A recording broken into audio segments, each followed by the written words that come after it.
ಪಾರ್ಟಿಯ ಅಧ್ಯಕ್ಷರಾಗಿರ್ತಕ್ಕಂಥ ಸಾಹೇಬರು ಹೇಳಿದ್ದಾರೆ, ಈ ಒಂದು ವೆಹಿಕಲಿನ ಒಂದು ಗ್ಯಾರೇಜನ್ನು ಇದು ಓಪನ್ ಮಾಡಿದೆ ಎಂಬುದಾಗಿ. ಖಂಡಿತವಾಗಿ ನಾವು ಇದನ್ನು ಓಪನ್ ಮಾಡಿದ್ದೇವೆ. ಆದರೆ ನಾನು ಸತ್ಯವೇದದ ಕೆಲವು ಮಾತುಗಳನ್ನು ನಮ್ಮ ಕುಶಲ್ ಅವರಿಗೂ ಮತ್ತು ತಮ್ಮೆಲ್ಲರಿಗೂ ತಿಳಿಸ್ತೇನೆ. ಏನಂತ ಹೇಳಿದರೆ, ಮತ್ತಾಯನ ಬರೆದ ಸುವಾರ್ತೆಯಲ್ಲಿ 25ನೇ ಅಧ್ಯಾಯದಲ್ಲಿ ಒಂದು ಸ್ಟೋರಿ ಇದೆ, ಒಂದು ಕಥೆ ಇದೆ. ಆ ಕಥೆಯಲ್ಲಿ ಏನು ಹೇಳ್ತಾ ಅಂತ ಹೇಳಿದ್ರೆ, 3 ಜನರಿದ್ದಾರೆ, ಒಬ್ಬ ದಣಿ ಇದ್ದಾನೆ. ಆತನೇನು ಮಾಡಿದಾನಂದ್ರೆ, ಆ 3 ಜನರನ್ನ ಕರೆದು ಅವರಿಗೆ ಒಬ್ಬರಿಗೆ 5, ಒಬ್ಬರಿಗೆ 2, ಒಬ್ಬರಿಗೆ 1 ಹೀಗೆ ಅವರವರ ಸಾಮರ್ಥ್ಯದ ಪ್ರಕಾರ ಅವರಿಗೆ ಹಣವನ್ನು ಕೊಟ್ಟು ಆತನು ಹೋಗಿದ್ದಾನೆ. ಒಂದು ವೇಳೆ ನಾವು 5 ಅಂತ ಹೇಳಿದ್ರೆ 5 ಲಕ್ಷ ರೂಪಾಯಿ ಕೊಟ್ಟಿದ್ದಾನೆ ಅಂತ ಈಗಿನ ಸಂದರ್ಭದಲ್ಲಿ. 2 ಅಂತ ಹೇಳಿದ್ರೆ 2 ಲಕ್ಷ ಆತನಿಗೆ ಕೊಟ್ಟಿದ್ದಾನೆ. ಇನ್ನೊಬ್ಬರು 3ನೇವನಿಗೆ 1 ಲಕ್ಷ ಕೊಟ್ಟಿದ್ದಾನೆ. ಹೀಗೆ ಅವರ ಒಂದು ಸಾಮರ್ಥ್ಯ ಅಂದರೆ ಅವರು ಹೇಗೆ ಕೆಲಸ ಮಾಡ್ಬೋದು ಅಂತ ಹೇಳಿ. ಸೊ ಆ ಹಣವನ್ನು ಕೊಟ್ಟಾಗ ಆತನು ಅವ್ರ ಮೇಲೆ ನಂಬಿಕೆ ಮಾಡಿದ್ದಾನೆ, ವಿಶ್ವಾಸ ಮಾಡಿದ್ದಾನೆ. ಯಾವ ವ್ಯಕ್ತಿ ಹಣ ಕೊಟ್ಟಿದ್ದಾನೋ ಅವರಿಗೆ, ಆ ಹಣ ಕೊಟ್ಟ ವ್ಯಕ್ತಿ ಆ ತೆಗೆದುಕೊಂಡವರ ಮೇಲೆ ಆತನು ವಿಶ್ವಾಸ ಮಾಡಿದ್ದಾನೆ. ಏನಂದ್ರೆ, ನನ್ನ ಹಣ ವಾಪಸ್ ಬರ್ತದೆ ಎಂಬುದಾಗಿ, ನನ್ನ ಹಣ ವಾಪಸ್ ಬರ್ತದೆ ಮತ್ತು ಅದು ಎಂದೂ ಕೂಡ ವ್ಯರ್ಥ ಆಗೋದಿಲ್ಲ ಎಂಬುದಾಗಿ ಆತನು ವಿಶ್ವಾಸ ಮಾಡಿದ್ದಾನೆ. ಆದರೆ ಈ ಒಂದು ಕಥೆಯ ಮುಖಾಂತರವಾಗಿ ನಾವು ಕೇಳುವಾಗ ಇಲ್ಲಿ ಇಬ್ಬರು ಬಹಳ ಉತ್ತಮವಾದಂಥ ಕೆಲಸವನ್ನು ನಿರ್ವಹಿಸಿದ್ದಾರೆ. ಮೊದಲನೇವನು 5 ತಲಾಂತ ಹೊಂದಿದ 5 ಆತನು ಪಡೆದುಕೊಂಡಿದ್ದಾನೆ, ಮತ್ತೆ ತಿರುಗಿ ಗಳಿಸಿಕೊಂಡಿದ್ದಾನೆ, ಶ್ರಮ ವಹಿಸಿದ್ದಾನೆ, ದುಡಿದಿದ್ದಾನೆ, ಅದಕ್ಕಾಗಿ ಪ್ರಾಮಾಣಿಕವಾಗಿ ದುಡಿದಿದ್ದಾನೆ. ಯಾವ ವಿಧವಾದಂಥ ಮೋಸ ಇನ್ನಿತರ ಬೇರೆ ಯಾವುದೂ ಅದರಲ್ಲಿ ಇಲ್ಲ. ಬಹಳ ಸುಂದರವಾದಂಥ ರೀತಿ ಆತನು ಮಾಡಿದ್ದಾನೆ. ಆತನು ತಂದು ಆತನ ತಡಿಗೆ ಒಪ್ಪಿಸ್ತಾನೆ, ಅಯ್ಯ ನೀನು ನನಗೆ 5 ಕೊಟ್ಟಿದ್ದೀರಿ, ಇನ್ನೂ 5 ತನ ಗಳಿಸಿಕೊಂಡಿದ್ದೇನೆ, ಈಗ ನೀವು ತೆಗೆದುಕೊಳ್ರಿ ಎಂಬುದಾಗಿ ಆತನು ಹೇಳ್ತಾನೆ. ಆ ಮನುಷ್ಯನಿಗೆ ಬಂದಂಥ ಒಂದು ರಿವಾರ್ಡ್ ಅಥವಾ ಒಂದು ಬಹುಮಾನ ಏನಂತ ಹೇಳಿದ್ರೆ, ನೀನು ದಣಿಯ ಸೌಭಾಗ್ಯವನ್ನು ಸ್ವೀಕಾರ ಮಾಡು. ನೋಡಿ, ಅದಕ್ಕೆ ನಾವು ಹೇಳ್ತೇವೆ ಅಂದರೆ, ವಾಕ್ಯದಲ್ಲಿ ಮಾತುಗಳಲ್ಲಿ ನಾವು ಹೇಳ್ತೇವೆ, ಆಳಾಗಿ ದುಡಿ ಅರಸಾಗಿ ಊಟ ಮಾಡಂತ ಅಲ್ವಾ. ಆ ರೀತಿಯಲ್ಲಿ ಆತನು ದಣಿಯ ಸೌಭಾಗ್ಯ ಅಂದರೆ ಇನ್ನು ಮುಂದೆ ಕಷ್ಟಪಡೋದು ಬೇಕಾಗಿಲ್ಲ. ಯಾಕಂದ್ರೆ ಆತನ ಕೈಯಲ್ಲಿ ಬೇಕಾದಷ್ಟು ಜನರು ಕಾಳುಗಳಿದ್ದಾರೆ, ಕೆಲಸ ಮಾಡಲಿಕ್ಕಿದ್ದಾರೆ. ಆತನ ದಣಿಯಾಗಿ ಆತನ ಒಬ್ಬ ವ್ಯಕ್ತಿಯಾಗಿ ಅವರಿಗೆ ಅಲ್ಲಲ್ಲಿ ತಪ್ಪಿದಲ್ಲಿ ಹೇಳಿ ಆ ಕೆಲಸವನ್ನು ಮಾಡಲಿಕ್ಕೆ ಅವರಿಗೆ ಆತನು ಒಬ್ಬ ಮಾರ್ಗದರ್ಶಕನಾಗಿ ಆತನು ನೇಮಿಸಿದ್ದಾನೆ. ಇನ್ನೊಬ್ಬ ವ್ಯಕ್ತಿ ಇದ್ದಾನೆ, ಆತನು 2 ತಲಾಂತ ಹೊಂದಿದವನು. ಅವನು ಕೂಡ ಬಂದು ಆತನ ಒಂದು ಹಣವನ್ನು ಪ್ರಾಮಾಣಿಕವಾಗಿ ಒಪ್ಪಿಸ್ತಾನೆ. ಅಯ್ಯ ನನಗೆ 2 ಕೊಟ್ಟಿದ್ದೀರಿ, ನಾನು 2 ಗಳಿಸಿದ್ದೇನೆ.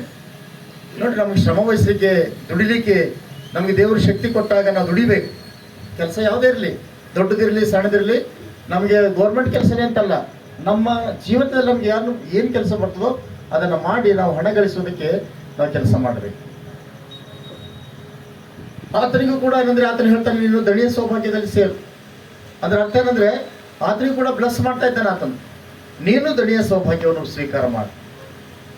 3ನೇ ವ್ಯಕ್ತಿ ಬಂದಾಗ ಆತನಲ್ಲಿ ಅಷ್ಟು ಉತ್ಸುಕತೆ ಕಾಣಿಸಲಿಲ್ಲ, ಬಹಳ ನಗನಗ್ತಾ ಬರಲಿಲ್ಲ. ಆತನು ದುಃಖದ ಮನಸ್ಸಿನಿಂದ, ಒಂದು ಏನೋ ಭಾರ ತುಂಬಿದಂಥ ಮನಸ್ಸಿನಿಂದ ಬಂದು, ಅಯ್ಯ ನೀನು ಕಠಿಣ ಮನುಷ್ಯ ಎಂಬುದಾಗಿ ಹೇಳ್ತಾನೆ.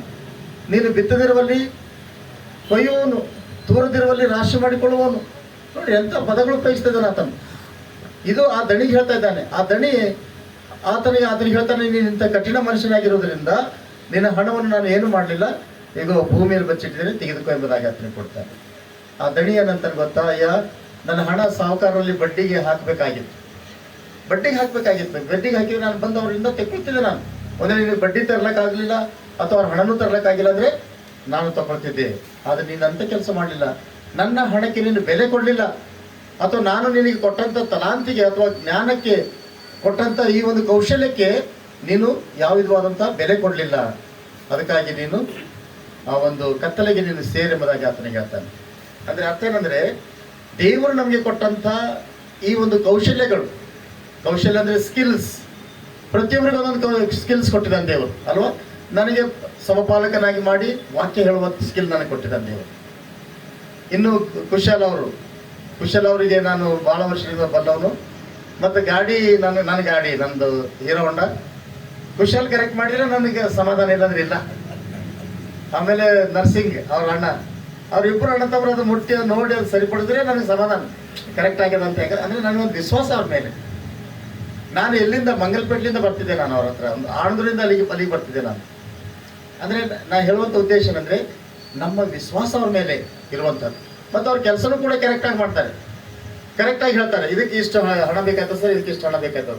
ನಾ ಎಂದೂ ಅವ್ರ ಜೊತೆ ಹೋಗಿ ಆ ಒಂದು ಶಾಪಿಗೆ ಹೋಗಿ ಖರೀದಿ ಮಾಡಿ ನಾ ಪೈಸೆ ಕೊಟ್ಟಲ್ಲ, ಅವ್ರಿಗೆ ನಾ ಪೈಸೆ ಹಾಕ್ತೀನಿ, ನಾ ಪೈಸೆ ಕೊಡ್ತೀನಿ, ನಿಮ್ಗೆ ಹಾಕ್ತೀನಿ, ನೀವು ಮತ್ತೆ ತಗೊಂಡ್ಬಂದು ಹಾಕಿರಿ ಎಂಬುದಾಗಿ ಹೇಳ್ತೀನಿ.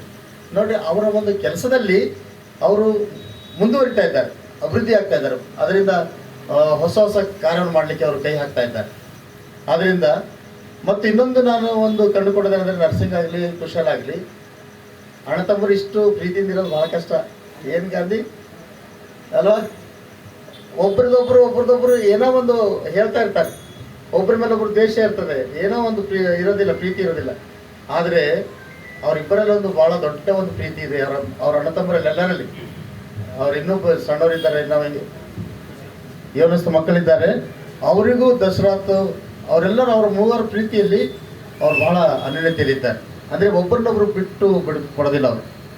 ಆದ್ದರಿಂದ ನನ್ನ ಒಂದು ಮಾತೇನಂತ ಹೇಳಿದ್ರೆ, ಕುಶಾಲ್ ಅವರು ಈ ಒಂದು ಸ್ಥಳದಲ್ಲಿ ಬಂದಾಗ ಶ್ರಮವಹಿಸಿ ದುಡಿಯೋದಕ್ಕೆ ದೇವರವರಿಗೆ ಶಕ್ತಿ ನೀಡಲಿ ಮತ್ತು ಆರೋಗ್ಯ ನೀಡಲಿ, ಮತ್ತು ಅನೇಕ ಅವರ ಹತ್ತಿರಕ್ಕೆ ಬರ್ತಕ್ಕಂಥ ವಾಹನಗಳಿಗೆ, ಈ ಟೂ ವೀಲರ್ಸ್ಗಳಿಗೆ ಒಳ್ಳೆಯ ಒಂದು ಮೆಕ್ಯಾನಿಕಲ್ ಅಥವಾ ಒಂದು ರಿಪೇರ್, ಉತ್ತಮವಾದಂಥ ರಿಪೇರ್ ಅವ್ರಿಗೆ ಸಿಗಲಿ ಎಂಬುದಾಗಿ ನಾನು ಹಾರೈಸ್ತೇನೆ. ಯಾಕಂದರೆ ಇವತ್ತು ದಿವಸದಲ್ಲಿ ನಮ್ಮ ಅಧ್ಯಕ್ಷರು ಕೂಡ ಇದ್ದಾರೆ, ಮತ್ತು ನಮ್ಮ ಎಲ್ಲಕ್ಕಿಂತ ಮುಖ್ಯವಾಗಿ ಅಜೀಜ್ ಖಾನ್ ಸರ್ ಅವರಿದ್ದಾರೆ. ಅವ್ರ ಕೈಯಲ್ಲಿ ನನ್ನ ಮಗ ಕೆಲಸ ಮಾಡಿದ್ದಾನೆ, ಜೋಯಲ್ ಕೆಲಸ ಮಾಡಿದ್ದಾನೆ. ಅವರಿಗೂ ನಮ್ಮ ಜೋಯಲ್ ಅವರಿಗೂ ಭಾಳ ನಿಕಟ ಸಂಬಂಧ ಇದೆ.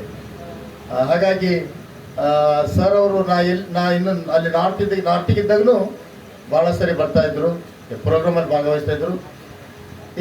ಅವರು ಬಹಳ ಕೈಂಡ್ ಎನಫ್ ಆಗಿದ್ದಾರೆ.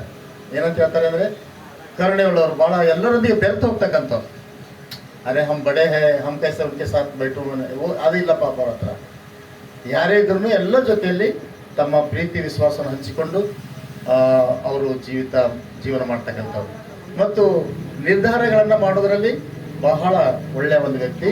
ಹಾಗಾಗಿ ನಮ್ಮೊಂದಿಗಿದ್ದಾರೆ, ಮತ್ತು ಕೌನ್ಸಿಲರ್ ಕೂಡ ಇದ್ದಾರೆ, ಶೌಕತ್ ಅಲಿ ಅವರು, ಮೈಲೂರು ಕೌನ್ಸಿಲರ್ ಇದ್ದಾರೆ. ನೋಡಿ ಇದೆಲ್ಲ ದೇವರ ಆಶೀರ್ವಾದ, ಮತ್ತೇನಿಲ್ಲ. ಯಾಕಂದರೆ ದೊಡ್ಡ ಜನ ಬರಬೇಕು ಅಥವಾ ದೊಡ್ಡವರು ಬಂದು ಇಲ್ಲಿ ಆಶೀರ್ವಾದ ಮಾಡಬೇಕು ಅಂತ ಹೇಳಿದ್ರೆ, ಇಟ್ಸ್ ಆಲ್ ಗಾಡ್ಸ್ ಪ್ಲ್ಯಾನ್, ದೇವರ ಯೋಜನೆ ಇದು. ನನ್ನ ಮತ್ತು ನಿಮ್ಮ ಅಥವಾ ಕುಶಲ್ ಅವರಾಗಲಿ, ಅವರ ಅಣ್ಣ ತಮ್ಮದವರಾಗಲಿ ಅವರ ಒಂದು ಯೋಜನೆ ಅಲ್ಲ, ಇದೆಲ್ಲವೂ ಕೂಡ ದೇವರ ಯೋಜನೆ. ಸೊ ಹಾಗಾಗಿ ಈ ದಿವಸದಲ್ಲಿ ನಾನು ಈ ಒಂದು ಸ್ಥಳಕ್ಕೆ ನಾನು ಶುಭ ಹಾರೈಸ್ತೇನೆ, ಮತ್ತು ದೇವರ ಆತ್ಮನ ಶಕ್ತಿ ಈ ಒಂದು ಸ್ಥಳದಲ್ಲಿ ಇರಲಿ, ಒಳ್ಳೆ ಕೆಲಸಗಳು ನಡೀಲಿ, ಮತ್ತು ಈ ಮುಖಾಂತರ ಅವರಿಗೆ ಆರ್ಥಿಕ ನೆರವು ಬಲವಾಗಿ ಸಿಗಲಿ ಎಂಬುದಾಗಿ ನಾನು ಹಾರೈಸ್ತೇನೆ. ಮತ್ತು ಇಂಥ ಒಂದು ಒಳ್ಳೆಯ ಕಾರ್ಯಕ್ರಮವನ್ನು ಈ ನಡೆಸೋದಕ್ಕೆ ಹಾಡುಗಳ ಮೂಲಕ ಬಂದಿರತಕ್ಕಂಥ ಸಹೋದರ ರಾಜು ಅವರಿಗೂ ಕೂಡ ನಾನು ಶುಭ ಹಾರೈಸ್ತೇನೆ. ದೇವರವ್ರ ಸೇವೆ ಆಶೀರ್ವಾದ ಮಾಡಲಿ, ಮತ್ತು ಉತ್ತಮವಾದಂಥ ಜೀವಿತಕ್ಕೆ ದೇವರು ನಡೆಸಲಿ ಎಂಬುದಾಗಿ ನಾನು ಹಾರೈಸ್ತೇನೆ. ತಂದೆಯಾದ ದೇವರು ನಮ್ಮೆಲ್ಲರೊಂದಿಗೆ ಸದಾ ಇರಲಿ. ಆಮೇಲೆ ಪ್ರಾರ್ಥನೆ ಮಾಡೋಣ. ಜೀವಸ್ವರೂಪನಾದ ನಮ್ಮ ಸ್ವರ್ಗೀಯ ತಂದೆಯಾದ ದೇವರೇ, ಮತ್ತೊಂದು ಆವರ್ತಿ ಸ್ತೋತ್ರ. ಈ ಪರಿಶುದ್ಧ ಸಂದರ್ಭದಲ್ಲಿ ನಾವು ನಿನ್ನ ಆಶೀರ್ವಾದ, ನಿನ್ನ ಕೃಪೆ ಮತ್ತು ನಡೆಸುವಿಕೆಗಾಗಿ ನಾವು ನಿನಗೆ ಸ್ತೋತ್ರ ಸಲ್ಲಿಸ್ತೇವೆ. ಹೌದು ಸ್ವಾಮಿ, ಟೂ ವೀಲರ್ ಈ ಒಂದು ರಿಪೇರ್ ಮಾಡ್ತಕ್ಕಂಥ ಅಥವಾ ಈ ಟೂ ವೀಲರ್ಗೆ ಎಲ್ಲ ವಿಧವಾದಂಥ ಸರ್ವಿಸ್ ಮಾಡ್ತಕ್ಕಂಥ ಈ ಸ್ಥಳವನ್ನು ಆಯ್ಕೆ ಮಾಡಿಕೊಂಡಿರುವಾಗ, ಈ ಸ್ಥಳವನ್ನು ನಿನ್ನ ಪರಿಶುದ್ಧ ಹಸ್ತದ ಮೂಲಕವಾಗಿ ಮುಟ್ಟು ದೇವ ಆಶೀರ್ವದಿಸು, ಮತ್ತು ಈ ಸ್ಥಳವು ಪರಿಶುದ್ಧಗೊಳಿಸು. ಈ ಸ್ಥಳದಲ್ಲಿ ಯಾವುದೇ ದುಷ್ಟಶಕ್ತಿಗಳು ಬರಲಾರ್ದ ಹಾಗೆ ನಿನ್ನ ಆತ್ಮನ ಶಕ್ತಿಯಲ್ಲಿ ಇಳಿದು ಬರಲೆಂಬುದಾಗಿ ನಿನ್ನಲ್ಲಿ ನಾವು ಪ್ರಾರ್ಥಿಸ್ತೇವೆ. ಪ್ರಾಮುಖ್ಯವಾಗಿ ನಿನ್ನ ದೈವಶಕ್ತಿಯು ಸಹೋದರ ಕುಶಲ್ ಮತ್ತು ಅವರ ಪ್ರಿಯ ಅಣ್ಣವರ ಮೇಲೆಯೂ, ತಮ್ಮರ ಮೇಲೆಯೂ, ಮತ್ತು ಅವರೆಲ್ಲ ಪ್ರಿಯ ತಂದೆ ತಾಯಿಗಳ ಮೇಲೆಯೂ ನೀನು ದಯಪಾಲಿಸು, ಮತ್ತು ಅವರ ಕುಟುಂಬಗಳ ಮೇಲೆ, ಮಕ್ಕಳ ಮೇಲೆ ದಯಪಾಲಿಸಿಕೊಟ್ಟು ಆಶೀರ್ವದಿಸೆಂದು ನಿನ್ನಲ್ಲಿ ಪ್ರಾರ್ಥಿಸ್ತೇನೆ. ಪ್ರಾಮುಖ್ಯವಾಗಿ ಅವರು ಕೈಗೆತ್ತಿಕೊಂಡಂಥ ಈ ಕೆಲಸವು ಬಹಳ ಉತ್ತಮವಾದ ರೀತಿಯಲ್ಲಿ ಅವರು ನಡೆಸಿಕೊಟ್ಟು ನೀನೇ ಕಾಪಾಡಬೇಕೆಂಬುದಾಗಿ ನಿನ್ನಲ್ಲಿ ಪ್ರಾರ್ಥಿಸ್ತೇನೆ. ಬರುವಂಥ ಅನೇಕ ಕಸ್ಟಮರ್ಸ್ಗಳು ಬರುವಾಗ ಅವರಿಗೆ ಉತ್ತಮವಾದಂಥ ಸರ್ವಿಸ್ ಸಿಗಲಿಕ್ಕೆ, ಉತ್ತಮವಾದಂಥ ಒಂದು ಕೆಲಸ ಕಾರ್ಯ ಸಿಗಲಿಕ್ಕೆ ಆಗುವಂತೆ ನೀನು ಸಹಾಯ ಮಾಡಿ. ಪ್ರತ್ಯೇಕವಾಗಿ ಯಾವುದೇ ವಿಧವಾದಂಥ ಇಲ್ಲಿ ಸೈತಾನ ಕಾರ್ಯಗಳು, ದುಷ್ಟಶಕ್ತಿಗಳು ಬಂದು ಇಳಿಯಲಾರದ ಹಾಗೆ ನಿನ್ನ ಆತ್ಮನ ಶಕ್ತಿಯಿಂದ ಇದನ್ನು ಆಶೀರ್ವದಿಸಿ, ಕಾಪಾಡಿ, ಸಂರಕ್ಷಿಸಬೇಕೆಂದು ಪ್ರಾರ್ಥಿಸ್ತೇವೆ. ಇಲ್ಲಿವರೆಗೆ ಈ ಒಂದು ಪ್ರೇಜೆಂಟ್ ವರ್ಷದಲ್ಲಿ ನಡೆಸಿರ್ತಕ್ಕಂಥ ರಾಜು ಅವರಿಗಾಗಿ ಮತ್ತು ಅವರ ಒಂದು ಸೇವೆಗಾಗಿ, ಅವರ ಮಕ್ಕಳಿಗಾಗಿ, ಕುಟುಂಬಕ್ಕಾಗಿ ಪ್ರಾರ್ಥಿಸ್ತೇವೆ. ನೀನೇ ಆಶೀರ್ವಾದ ಮಾಡು. ಹಾಗೆ ನಮ್ಮ ಶ್ರೀಯುತ ಅಜೀಜ್ ಖಾನ್ ಸರ್ ಅವರಿಗಾಗಿ, ಮತ್ತು ಶೌಕತ್ ಅಲಿ ಅವರಿಗಾಗಿ, ಮತ್ತು ನಮ್ಮ ಮುನ್ಸಿಪಾಲಿಟಿಯ ಅಧ್ಯಕ್ಷರಿಗಾಗಿ ನಾವು ನಿನ್ನಲ್ಲಿ ಪ್ರಾರ್ಥಿಸ್ತೇವೆ. ಆಶೀರ್ವದಿಸು. ಈ ಒಂದು ಶುಭ ಕಾರ್ಯವನ್ನು ಶುಭ ಕೋರುವುದಕ್ಕಾಗಿ ಬಂದಿರುವಾಗ ಅವರ ಮೇಲಿನ ಕರುಣೆ ಕಟಾಕ್ಷವಿರಲಿ. ಅವ್ರ ಕೈಗೆತ್ತಿಕೊಳ್ಳುವ ಎಲ್ಲ ಕೆಲಸದಲ್ಲಿ ಅವರಿಗೆ ಸಫಲತೆ ನೀಡಿ ನಡೆಸಿ. ನಮ್ಮ ಜೊತೆ ಸಹಪಾಲಕರನ್ನು ಕೂಡ ಆಶೀರ್ವಾದ ಮಾಡಿ. ಹೀಗೆ ತಂದೆ ಆ ದೇವರಲ್ಲಿ ಬಂದಂಥ ಹಿರಿಯರು ಕಿರಿಯರು ಬಂದಂಥ ಪ್ರತಿಯೊಬ್ಬೊಬ್ಬರ ಮೇಲೆ ನಿನ್ನ ದಯದ ಆಶೀರ್ವಾದ ನೀಡಿ ನಡೆಸಿಕೊಟ್ಟು ಘನ ಮಾನ ಮಹಿಮೆ ನೀ ಹೊಂದಿಕೊಳ್ಳಬೇಕೆಂದು ಯೇಸು ಕ್ರಿಸ್ತನ ಪರಿಶುದ್ಧ ದಿವ್ಯ ನಾಮದಲ್ಲಿ ಬೇಡಿ ಹೊಂದಿದ್ದೇವೆ ನಮ್ಮ ಸ್ವಾಮಿ. ಆಮೇನ್. ಪರಲೋಕ ನಮ್ಮ ತಂದೆ, ನಿನ್ನ ನಾಮವು ಪರಿಶುದ್ಧಪಡಲಿ, ನಿನ್ನ ರಾಜ್ಯವು ಬರಲಿ, ನಿನ್ನ ಚಿತ್ತವು ಪರಲೋಕದಲ್ಲಿ ನೆರವೇರಲಿ. ನಮ್ಮ ಅನುದಿನದ ಆಹಾರವನ್ನು ದಯಪಾಲಿಸಿಕೊಡು. ನಮಗೆ ತಪ್ಪು ಮಾಡಿದ ನಾವು ಕ್ಷಮಿಸಂತೆ ನಮ್ಮ ತಪ್ಪುಗಳನ್ನು ಕ್ಷಮಿಸಿ, ನಮ್ಮನ್ನು ಶೋಧನೆಗೆ ಸೇರಿಸದೆ ಯಾಕೆಂದರೆ ರಾಜ್ಯವು ಬಲವು ಮಹಿಮೆ ಸದಾಕಾಲ ನಿಲ್ಲವೇ ಸ್ವಾಮಿ. ಈಗಲೂ ನಮ್ಮ ಕರ್ತನಾದ ಯೇಸು ಕ್ರಿಸ್ತನ ಕೃಪೆ, ತಂದೆ ದೇವರ ಪ್ರೀತಿ, ಪರಿಶುದ್ಧಾತ್ಮನ ನಿನ್ನತೆ, ಸಹವಾಸ, ಶಾಂತಿ, ಸಮಾಧಾನ ಸೇರಿ ಬಂದಿರ್ತಕ್ಕಂಥ ನಮ್ಮೆಲ್ಲರೊಂದಿಗೂ ಮತ್ತು ಪ್ರತ್ಯೇಕವಾಗಿ ಸಹೋದರ ಕುಶಲ್ ಅವರು ಓಪನ್ ಮಾಡಿರ್ತಕ್ಕಂಥ ಈ ಒಂದು ಶಾಪ್ನೊಂದಿಗೂ ಗ್ಯಾರೇಜ್ನೊಂದಿಗೂ ಮತ್ತು ಅವ್ರು ಮಾಡುವ ಎಲ್ಲ ಕೆಲಸ ಕಾರ್ಯಗಳೊಂದಿಗೂ ಮತ್ತು ಅವರ ಕುಟುಂಬ ಮಕ್ಕಳೊಂದಿಗೂ ಮತ್ತು ಅವರ ಅಣ್ಣ ತಮ್ಮಿಗರೊಂದಿಗೂ ಅಕ್ಕ ತಂಗಿಯರೊಂದಿಗೂ ಅಪಾರ ಬಂಧು ಬಳಗ ನಮ್ಮೆಲ್ಲರೊಂದಿಗೆ ನಿರಂತರ ನೆಲೆಯಾಗಿರಲಿ ಸ್ವಾಮಿ.